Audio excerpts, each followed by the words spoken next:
We're going to be covering today and unpacking that blueprint for how we get to boost customer lifetime value in the current economic climate.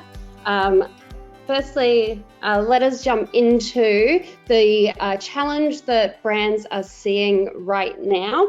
And thank you to everybody that completed that registration question. That question was, what is your #1 challenge right now in attracting and retaining shoppers?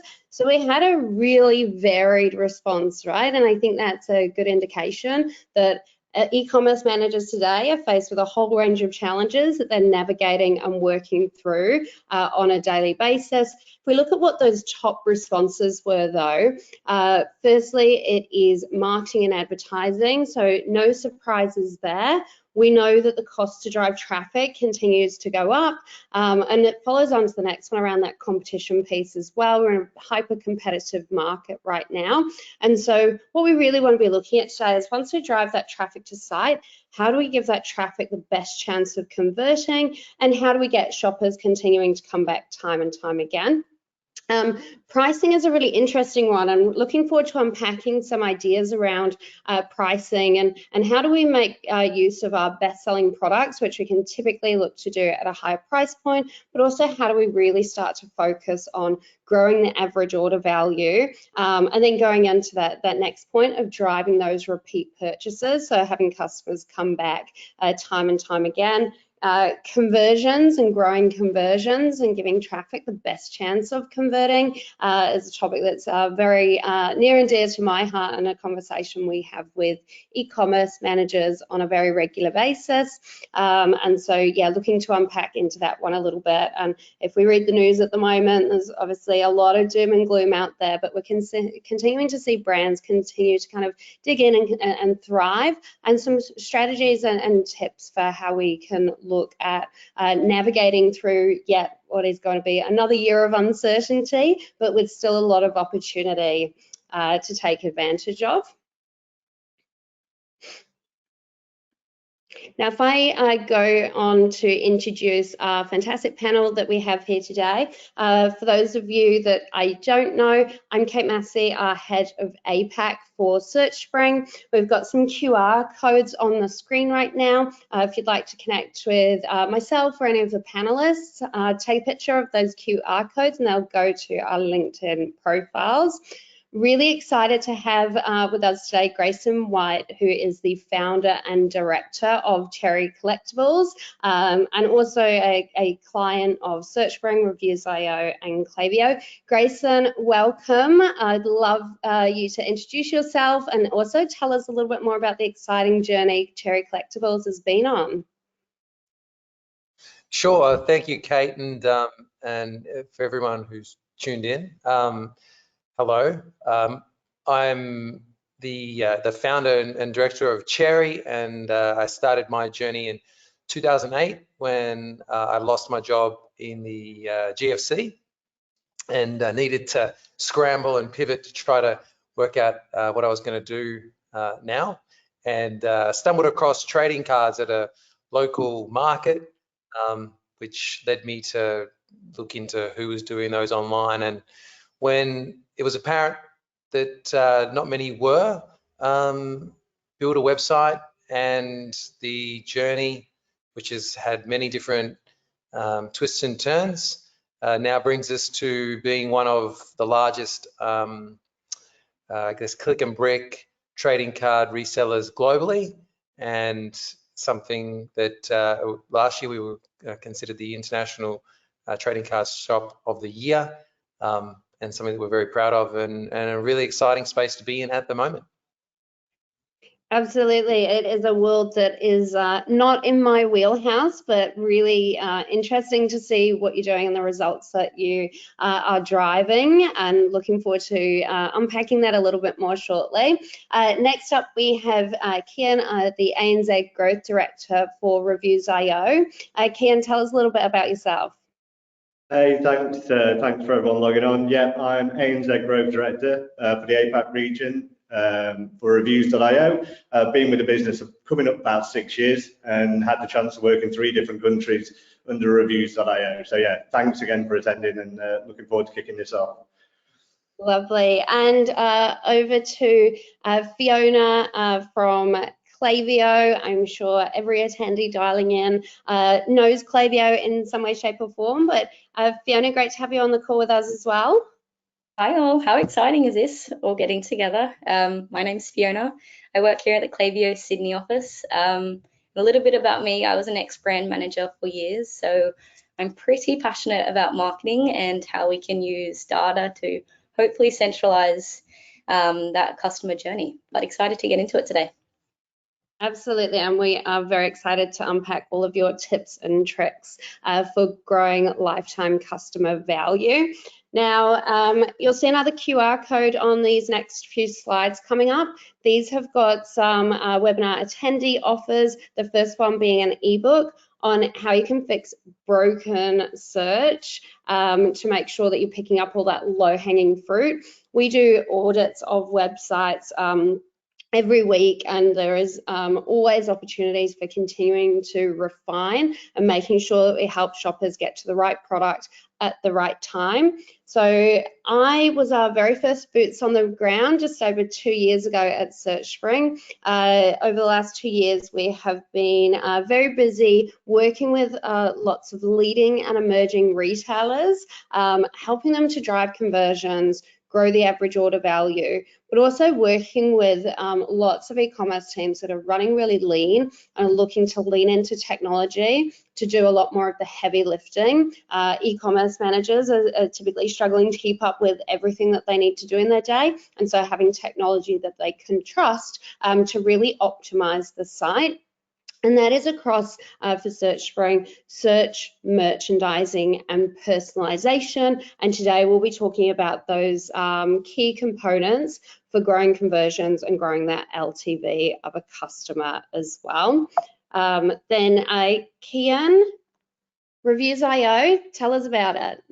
Thank you, Kate. So yeah, Reviews.io has been running for just coming up 13 years now. We are obviously a review solution with the onus on collecting, managing and publishing review sentiment in the form of UGC and image-based videos, third-party, zero-party data. So there's a lot more than just a little bit of text and some stars. We have offices in the UK, in Leicester, Berlin, Germany. We've got offices in California and over here in Sydney in the APAC region. But yeah, we really look to be a strategy-led review solution with the onus on leveraging that customer data for growth, conversions and traffic. Yeah, that's great, and it's great to see all of the mutual brands that are growing on a weekly and monthly basis that are leveraging the tech stack to really look at how to build that confidence and trust up through the review strategy. And Klaviyo almost doesn't need any introduction apart from the fact that constantly innovating, constantly bringing out new products, new enhancements. Fiona, tell us a little bit more about what Klaviyo has been up to. Yeah, for sure. It's been an exciting time for Klaviyo, obviously global expansion. We've now recently launched our Sydney office. But at its crux, what Klaviyo is we're a unified customer data platform. So what that really means is that we give brands and businesses the ability to centralize their data, derive insights from that, and then ultimately deliver the best experiences through your own channels. So think of your email, SMS, push notifications. But when I'm speaking to merchants, the way I actually explain Klaviyo would generally be brand owners like you in the audience today can generally remember your first 10 customers quite well. It's probably a very personal relationship you had with them, but sustaining that one-to-one feeling gets much harder as you evolve to 1,000, 20,000, 500,000 customers. So when you think of what Klaviyo is really good at, we're good at helping brands like yourself have conversations with people at that one-to-one level, but now at scale. Absolutely, and I really like that concept of how do you keep that personalized customer experience, but as you mentioned, it's harder and harder to do the bigger you get. I'm looking forward to hearing more of those tips today. If anyone on the call that is based in Sydney that hasn't had the opportunity to go into the Klaviyo office yet, I highly recommend it. You've done a great job in fitting that out. I know you've started to have some really good high engagement customer events with lots of practical kind of tips and insights to take away from those as well. So now we're going to get into the content. So we're going to go through a few of the big challenges that we are seeing, hearing, and helping customers out to navigate in the current landscape. One of the first things is low conversions and average order value. And we know if a brand doesn't convert or a shopper doesn't convert in that first interaction, you have the potential to lose that ongoing lifetime value of a shopper. So we really want to make sure that we are driving conversions, and we want to do that by making sure that we have a search experience, regardless of how a shopper is searching on site, they're finding the right products for them as quickly as possible. We then want to be merchandising the right products to the top of the results. If something is low stock or low size curve availability, or we're getting colder in Sydney, so boosting things like long sleeve items, long sleeve dresses to the tops of the results, versus having those summer collections, and also really accounting for that seasonality piece. Like if you're selling internationally, what's that merchandising, and are you testing those top search terms, those top categories for those different locations to make sure the right products are taking up that top real estate? The real focus on improving those conversions. Just 2 weeks ago, we launched state-based geolocation merchandising for Australia. We always had geolocation country-based for overseas, and so really understanding the data and the shoppers and what sells in Queensland, are those the same products that are likely to convert in Melbourne, and leaning into the data and really understanding that potential as well. And then we want to start looking at the average order value. So if shopper's converting, how can we help them purchase, whether it's those higher price point items? So are your best sellers, your top rated products that have high conversions on them? What is that pricing model? They can often be at a higher price point on site, but also integrating things like the personalised product recommendations, so cross-sell recommendations with a way to grow that average order value. Now, I think this is a great segue to talk about some of the great work that Grayson and the team at Cherry Collectibles have been doing. So Grayson, 27% of your revenue last month came from search. Your shoppers using search convert at a massive 9.59%, which is really good conversions. I know there's been a lot of optimizations you've been doing on site. So when we talk about things like don't rely on the shopper to use your own naming convention on site. So having things like synonyms set up so one of your shoppers can go on and search for NBA or basketball and return the same results as products. Now, with 156,000 products, so huge product inventory, and about 96,000 products available on site, navigation and helping shoppers find the best products for them as quickly as possible, I'm sure is very key. Why don't you talk to us about that conversions and growing the average order value piece as it relates to Cherry Collectibles? Yeah, sure, Kate. It was very kind of you to say that we've done a good job, because the reality is that Searchspring and your team have done a really good job of maximising that. We've not understood the space well enough. It's not something that we've been able to really personalise previously. So I'll speak to that a little bit. Cherry's a little bit of a square peg in a round hole. We do have 150,000 odd SKUs, which means that despite being a destination website that always has converted relatively well, the challenge has been for someone to actually find the item that they've come to that destination to get amongst the hay that exists. So it's a needle in a haystack stuff. There might be 1,000 items with almost the exact same title. We also have had the challenge where one of our customer types, which might be a Pokemon card collector, certainly not interested in seeing anything to do with AFL trading cards, likely. So one of the things that we've really noticed with Searchspring is that we're able to perform, customers are able to perform searches far more like Amazon than they would have our previous searches, which would take minutes to load, which would be almost unfilterable, and eventually lead that customer probably either leaving the site disappointed, or maybe purchasing one thing rather than 2 or 3, which, to what you were saying, hits us in the average order values. I'm sure a lot of the people watching probably use Shopify, or many of them would use Shopify, and the back-end searches in Shopify, for me personally, I've always found to be quite difficult to find the exact product that I'm looking for. So quite often now, after switching to Searchspring, I'll use the front-end search of my site to find what I'm looking for and then edit it there.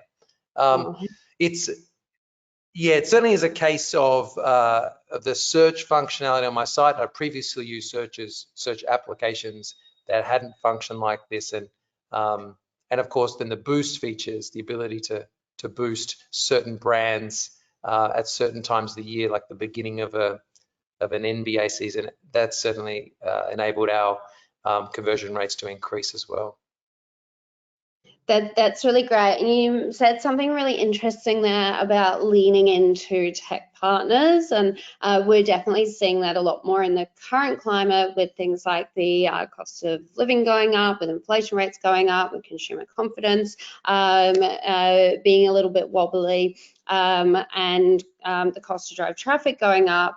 Then really leaning into those tech partners, say, how do I get more out of what I'm investing in, and that tech stack, and looking at that integrated tech stack. How do we really make the most of that low-hanging fruit? Where are the opportunities for boosting conversions? And one of the things I work with a lot of brands on is starting by doing that stock take at the beginning. So looking at how the site is performing, understanding those areas for optimization, and not feeling like you need to go it alone, right? Leaning into those partners that you're already working with for those best practices, for those optimization tips, ideas, and looking at those incremental areas for improvement. Now, talk to me about new shoppers versus returning shoppers. What are your shoppers like? Do they come to site once and transact? What are your strategies for getting them to keep coming back to site? Well, our site's always been very community driven, so returning customers is something that is extremely important to us. To be honest, like for a long time, we had utilized many other systems like Klaviyo, their competitors, because we found them to be well, we looked at them on a face value, and we thought that we could get away with doing it cheaper. And we thought that we could cut some corners and build some things ourselves internally, and we hadn't been able to get anything like the results that we'd seen since we switched across to Klaviyo, which is something that I'm sure Fiona can speak to. Yeah, that's wonderful. And the third piece of the puzzle, which we have started to touch on, is personalized product recommendations. So spoken about how to help shoppers on that product discovery track.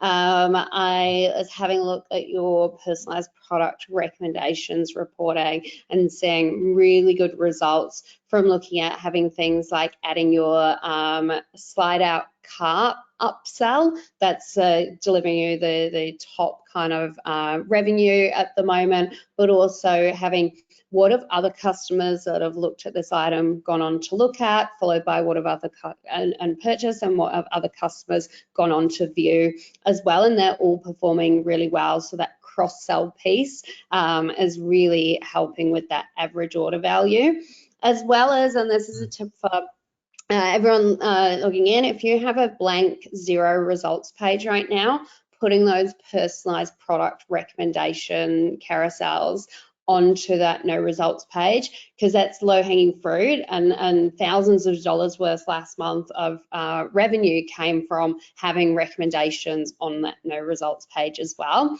Any comments around your product recommendation strategy?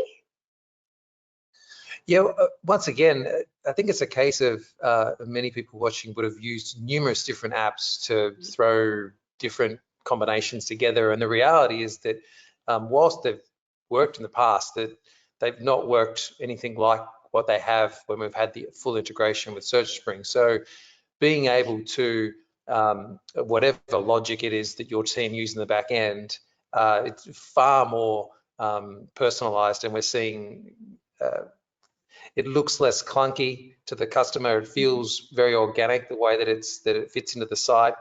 We've had to do no coding whatsoever. It's manipulatable from the back end. There's so many different aspects to it that are almost unheralded, but they deliver the results. So yeah, it's certainly hands off the wheel steering. It's almost like a Tesla. It just ticks along, and we've found it to be extremely successful. That's so great to hear. Yeah, AI machine learning that happens in the background. Don't ask me to go into data scientist mode. That's a whole nother webinar topic. But yeah, having that where one, it just works out of the box is fantastic, and being able to then add some precision filters and get really smart around those product recommendations as well. Now, Kian, low conversions and average order values. This is a topic that we talk about from time to time, and I know we're both really passionate about it. Anything to add there?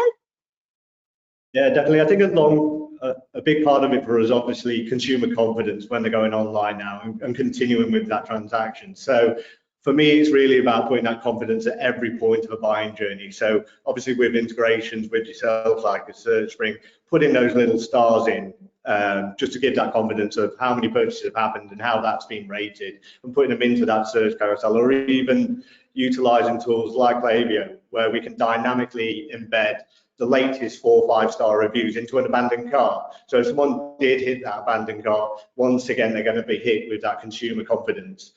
So yeah, I think credibility plays a huge part in trust, and also keeping the price where it needs to be. People are a lot happier to pay that little bit more if they've got that confidence. So yeah, confidence is definitely, and utilizing it in every part of that tech stack or journey. Amazing, and I look forward to you drilling into that a little bit more shortly as well. And Fiona, anything to add on the conversions and AOV piece? Yeah, I think Keen kind of wrapped it up quite well there. The only thing I would add is that noting that every customer is at a different point in their life cycle journey, and obviously that means that they're going to absorb comms quite differently based on where they're at to. So as an example, if you were to integrate, say, reviews into Klaviyo, and maybe your brand received, say, a 1-star scathing customer feedback review, it's probably not wise to send that same person an email about your product drop next week. So just really being clear on, like, we can gather up that data. We want to be resonating with the right people at the right time through that right channel. Yeah, I like that, and I know you're going to go into that in a little bit more detail, but really understanding the customers and segmenting that not every customer is the same as well. So let me wrap up this challenge with our Searchspring top tips. So making sure that we're getting focused on increasing search relevancy with data-driven results for every shopper to boost the search experience. So what you're searching for, we want those right products to be returning. We want to have a really strong search algorithm happening in the background to make sure that we're getting those shoppers through to the right products that they'll ultimately convert on. We know those shoppers convert at a higher percentage than those just browsing around on site, if they can find the right products for them quickly. Merchandising boost rules, so we want to be getting the right products to the right shoppers at the right time, products that are going to convert, but also in line with those business rules. So it might be those higher margin products, best sellers, seasonality, but not relying on the e-commerce team to needing to go in on a regular basis and do all of this manually, really letting technology drive those rules. We want to be understanding how shoppers are searching or moving around on site, and making sure we're not just relying on the product naming convention on site, so addressing things like those synonyms. We work with a lot of fashion brands, and one of the first things that I'll look at is if I search for t-shirt, t-shirt with a dash, does it all return the same results? Do some return no results, or do they return wildly different and inaccurate results? So really great opportunity for understanding how shoppers are searching and testing those on site. Personalised product recommendations are going to help shoppers look at more of the product catalogue, making sure that that they are personalised to where I'm currently at in site, not just showing bestsellers across the whole site. Looking at those complementary product suggestions, as we mentioned with Cherry Collectibles, those cross-sell recommendations, both at the PDP level but also at the cart level, are driving really good results and revenue. Now, when we're talking about lifetime value of a customer, I've seen some brands start to do this really well, and that's using inline banner functionality to encourage signups, those VIP rewards and loyalty programs. So encouraging those email opt-ins and those SMS opt-ins by using inline banners when someone is on site. If you want to see a brand that's doing it particularly well at the moment, Sea Folly has got that. Feel free to reach out to me if you'd like me to send you a link to that as well. But if you have a loyalty program, if you're building your database, using those inline banners to encourage those signups is really great. And then personalised email recommendations. So we were so excited last year to launch our email recommendations integration with Klaviyo. So being able to push those personalised product recommendations into those Klaviyo flows to drive conversions. Also showing things like, if a shopper has purchased this, what have other shoppers like them gone on to purchase, and using it as a way to get shoppers converting again and again and focus on that lifetime value. Now we're going to jump across and talk about gaining consumer confidence, relatability, and relevance, particularly highly topical right now, particularly with the cost of living going up, the share of wallet becoming a bit tighter, and consumers making or taking longer to really look at where they're going to invest their dollars and what they're going to be purchasing online. Kian, really interested to hear your thoughts and insights on consumer confidence.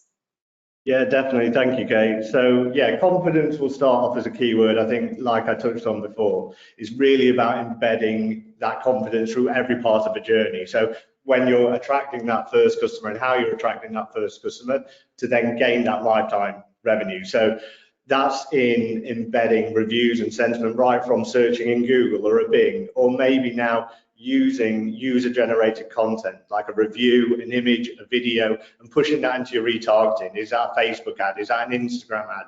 There's so many channels which people are seeing your brand, engaging with your brand and buying from now. So it's really about taking that confidence into every stage of that buying journey. As Fiona touched on, people are at different stages of a buying journey, and it's about bringing in that consumer confidence is key at any stage of that. I think another thing, once you kind of gain that confidence, and like I said before, people will be happier to part with their hard-earned dollars if they are confident in that transaction. So you don't necessarily have to do that price battle. If they trust you, if they're comfortable with the product, then they're going to go through and convert. So that definitely helps retailer and their margins. And then when we've attracted that customer with the confidence there on site, I think another key word is this relatability. How does that product, how does this service, how does it relate to me? So we look a lot at third-party data. So that might be asking different questions, i.e., I don't know, if you're a skincare brand, you might be asking about the skin condition, you know, oily, dry, is it aging? Is it, you know, what problem are you trying to solve here? Or maybe an experience level, if you're going to buy sporting good, exercise equipment, things like that. Who are you as a person, and then showcasing this on site to give that relatability to someone else going through that same journey. I'm looking to lose weight, I'm this age bracket, I have this type of skin. You know, a lot of the products that are being sold out there in e-commerce at the moment are products that are solving a problem for the consumer. So if you can showcase that on site, it creates that relatability. The consumer is now relating to someone who's given a 5-star review and said how brilliant the product is, and they can relate to that person a very profile driven level. You know, they can mirror who they are to that review. And then just touching onto that relevance piece, and I think it works. Obviously, it's very similar to the search element as well, like getting the right thing for the right person. And obviously, talking and working with companies such as Klaviyo, like that's what it's all about. Sending the right thing to the right segment at the right time to the right person. So going back to that third-party questions, of course, a lot of it's great to publish on site so that your consumers can kind of relate to someone and can keep that conversion. You're increasing those conversions, but when they do so, how are we going to now remarket to them? How are we going to increase that lifetime value of that customer? So asking questions that maybe do not need to publish, but are going to be useful for a business. Like, I don't know, something basic. What month are you born in? They answer the month, you're on a birthday mail out now. Here's your birthday key in next month. Here's $10 on us. Or if they bought a child's clothing product, how many children in the house? What are their age ranges? Can I market to you with a different age range or a different sex clothing item? Or, you know, was it bought as a gift? Now that's segmented once again to be a gifting customer. And if it was for a gift, who was it? Was it a mother, a father? Was it a birthday? So you can retarget them at that occasion again. So this information that we're collecting at this third-party level can go straight into our tech partners. So going into a Klaviyo automatically. So say in Cherry's case, or something that's very niche almost, you mentioned there, Grayson, about, well, if they buy a Pokemon card, they're not going to buy an NFL card. But say if they purchased a sporting goods card, you could ask them whether they are interested in any other sports. You know, if the best way to learn about a consumer, what they want and how they want to be marketed to, is ask them. Just saying, like, what are you into? Why did you buy this? So that then you can take that data and grow upon it is a really good piece of advice from myself. Yeah, I really like that, and I like the comment you made around integrated tech stack, right? So from a Searchspring perspective, when we have our integration with reviews.io, we're able to sort on top-rated products, filter on top-rated products because we know that they convert really well, and boost top-rated products to the top of the results as well, which often can lead to that higher price point items as well. So having tech stack that integrates into each other and brings it all together as well. And as Grayson was talking about earlier, really understanding that a shopper that's looking at certain items is not going to be interested in other different types, and having that good understanding that can then be used to continue to drive the ongoing consumer confidence as well. Let's wrap up this section with your top tips, Kian. Yeah, definitely. So look, I've said it a few times, but just making sure that trust is at every part of the journey in that buying journey. So yeah, ensuring that you've got that there, showcasing who that customer is in attribute data and additional questions. You know, how did this item fit? What size are you? Taking the changing room to a website to give that relatability on that, and mixing that in with UGC and image-based stuff. And then also listen to your customers. Ask them. So, you know, why did you buy this? What is your problem? Why are you trying to solve it? How well did something work? Was it a gift? Because they're telling you then how to better market them. And this can be automated, of course, but you're now getting the ability to give them future offers, future education, or future product ranges that are going to be applicable to them. So it's not a spray and pray, and it is going to land. It is, to a degree, quite personal to them and what they've done and interacted with you as a brand. Right, and that all falls into growing that lifetime value of a customer, which is great. And now we're Hey. going to move on. Yeah. Sorry, can I just touch on that, on what Kian was saying, that one of the things that I've found with reviews.io is that establishing that trust is really important, and getting a lot of Google reviews, for example, is a big part of that, because I think most of my customers check Google first. I was really scared to go with another reviews app that was going to get a whole bunch of reviews off people in bulk, because as Fiona mentioned, there are all the different buying parts of the buying journey. And so often with our products, they're pre-orders, they're delayed. And historically, we'd sought reviews from people and gotten a lot of 1 and 2 stars, because people are like, well, I haven't even got the item yet. What we found with reviews.io is that they understood that buying journey, and that we got 10 times the amount of Google reviews in a short period of time that were all basically 4 or 5-star reviews, mainly 5-star reviews, because of that understanding. So it's very important. Cheers, Yeah, guys. Who you ask, when you ask, and how you ask is definitely just how we start our journey. So yeah, great to hear. absolutely. That's really, really good advice and really good feedback as well. Okay, so we're going to shift gears slightly and talk about customer data. And I know we've started touching on this already, but having that huge amount of incredible customer data across the tech stack is making brands and retailers often data rich but information poor. And really looking into, and Fiona had a great antidote on this earlier, how to personalize customer experiences at scale to drive that repeat sales and long-term brand loyalty. Fiona, I'm going to open the floor up to you. Beautiful. To start off, to give you context, my role all day long, I'm speaking to merchants, and 2 themes that seem to continually persist in the market today, particularly in Q1, was that brands are spending a tremendous amount of time and effort collecting up all of this great customer data, but then they're finding a disconnect because they can't translate that information into actionable insights, kind of making that tag of like they are very data rich but information poor. And so then you layer that with the fact of often this information is spread across siloed systems, kind of what we've talked about before, a disconnected tech stack. So some of those data points could be, I don't know, your inventory, ERP, POS systems, sales transactions, first party data.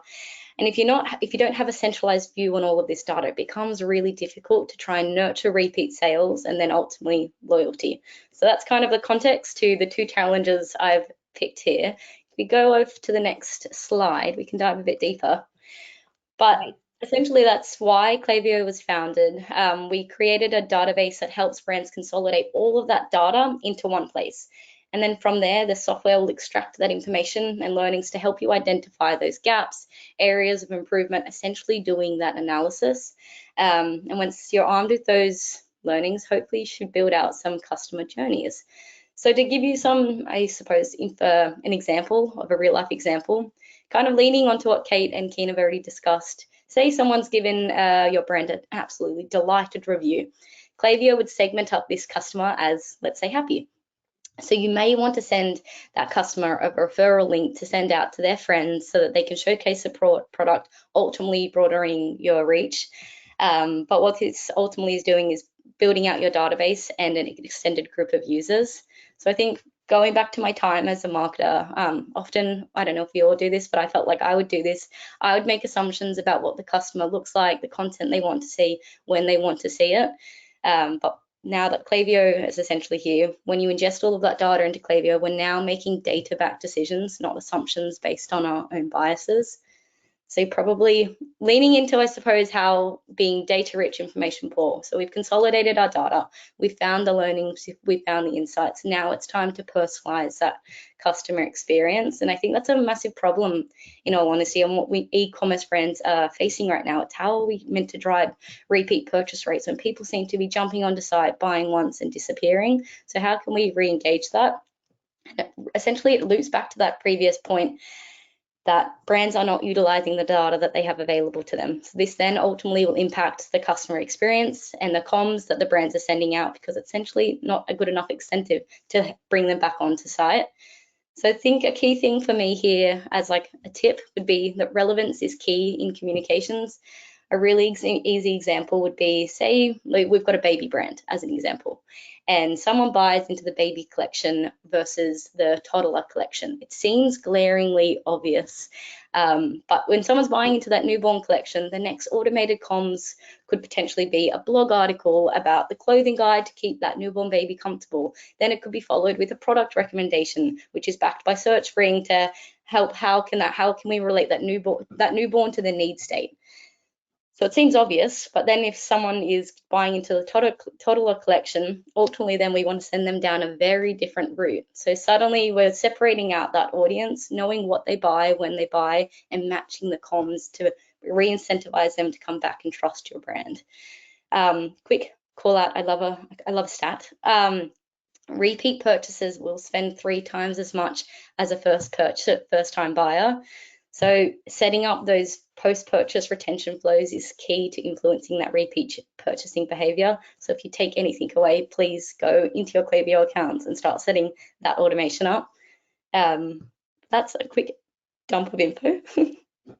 That was great. I want to ask you a question, because I know this is really topical when it comes to growing a lifetime value of a customer. Tips for growing and getting those opt-ins for email and SMS campaigns. Oh my gosh, what a good question. 2 points here. The first point is your email and SMS experiences are only going to be as good as the data that's essentially powering them. So please make sure that all of your data is flowing in and that's powering these automations is as strong as possible. And then the second would be that SMS marketing should not be batch and blast channel that lives kind of siloed out from the rest of your marketing activities. Great SMS works in tandem with email and on-site experiences. So when you think of like email, it's really good at weekly newsletters, blog articles, weekly sales, like that regular reoccurring sequence of comms. Whereas SMS, probably the 2 things to consider here is what we talk about at Klaviyo is relevancy and urgency. So say a sale's running out, there's an urgent offer, that's time bound. That's a perfect channel to use the SMS by. Or another example would be help desk platforms. The number 1 question that customers ask is, where is my order? Great. Implement a post-purchase email and SMS series to that, so that the more the customer is hearing from you, the better. So think shipping, order, delivery confirmations. That's an example of how can we interweave email and SMS to overlap that ultimate experience from the user's perspective. Yeah, I love that. And I love that kind of like creating that kind of urgency. So we power for a lot of our clients things like whether it's a selling fast or low stock or last chance, badging on products. So you take purchase before it sells out. So I think that's a really good tip there. Grayson, big Klaviyo fan. Why don't you talk us through a little bit about your experience so far with Klaviyo? Yeah, absolutely. Fiona just mentioned brands not utilizing data. Absolutely, hand up. I look at the data, I feel like I understand it, but actually utilizing it, it's just not in my wheelhouse. It's not something that I'm good at. It's not something that I've ever been confident that the companies and apps that we've dealt with have been good at.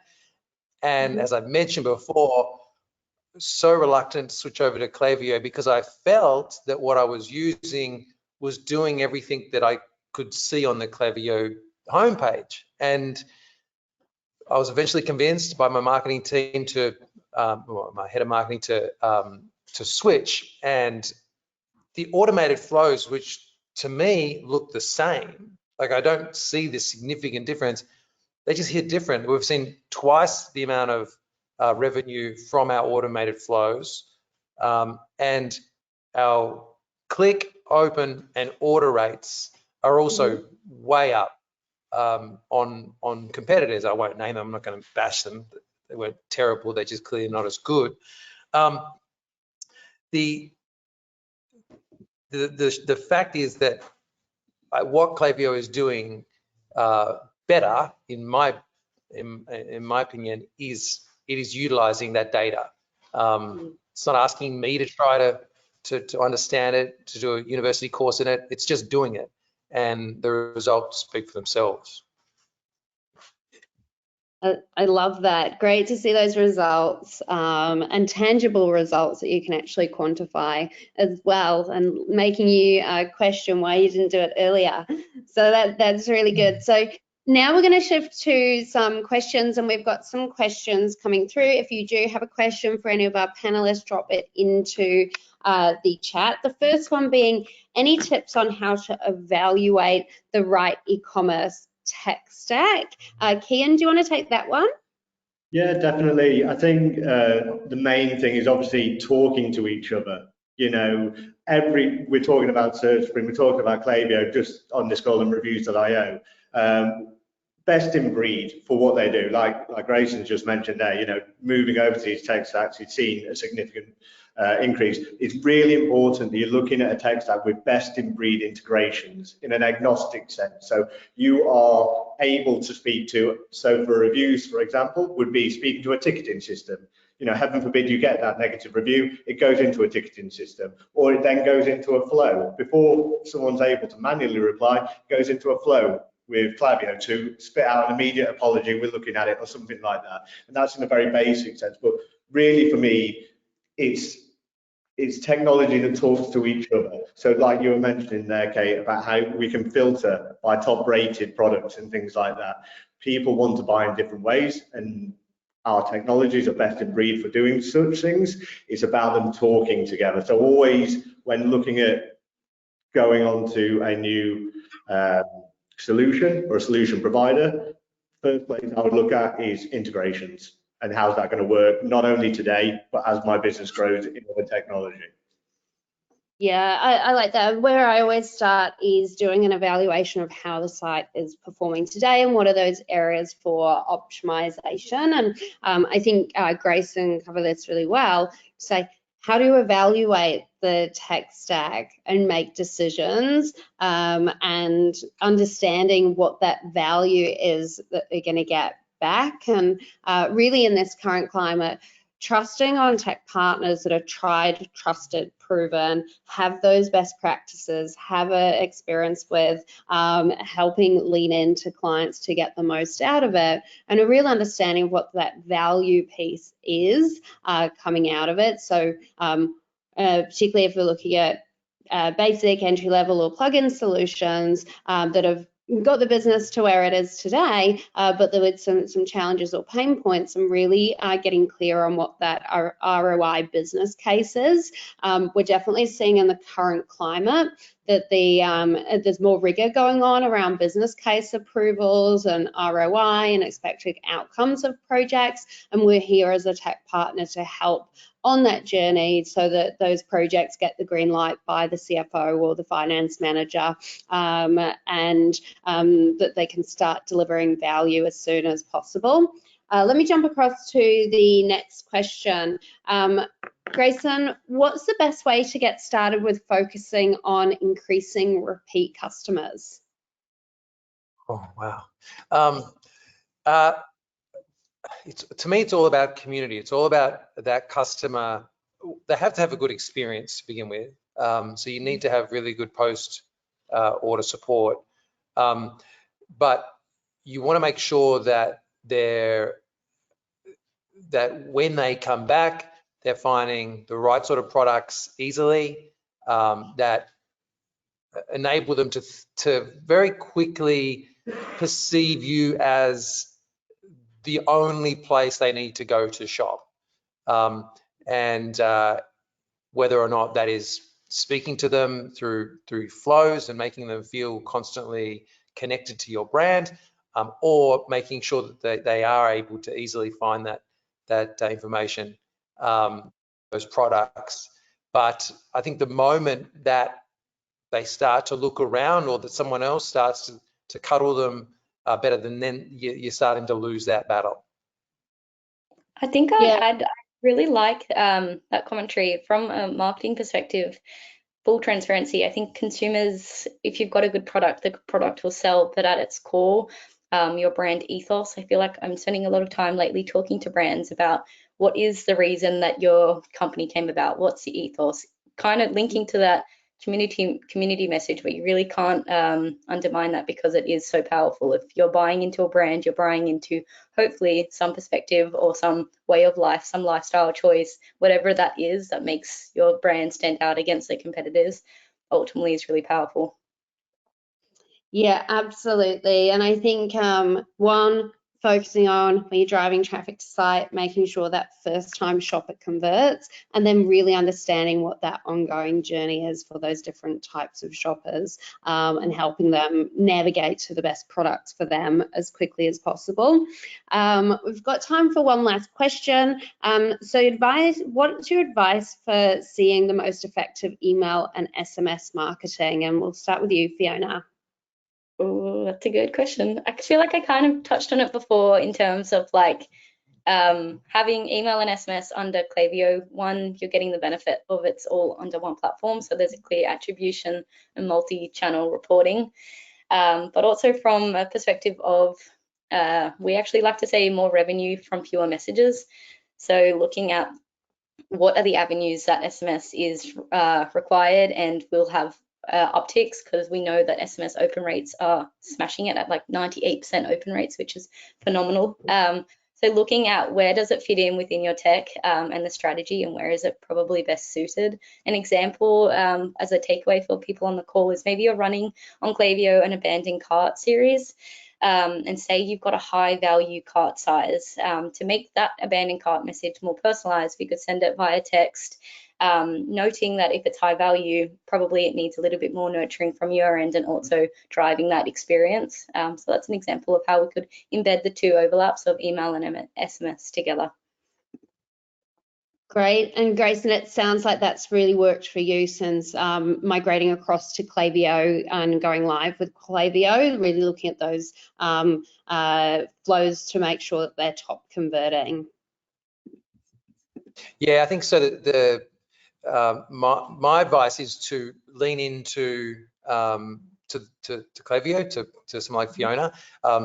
Their flows are established. They've done all the testing. They know what needs to happen. But speak in your voice. So whatever your company's voice is, make sure that you get that narrative, the copy in your voice, because if it's not in your voice, your customers and your community, they'll just see it as another email to delete. Absolutely, and I think you do that really well from that whole community piece, and really you've spent a lot of time understanding your shoppers and your different types of shoppers as well.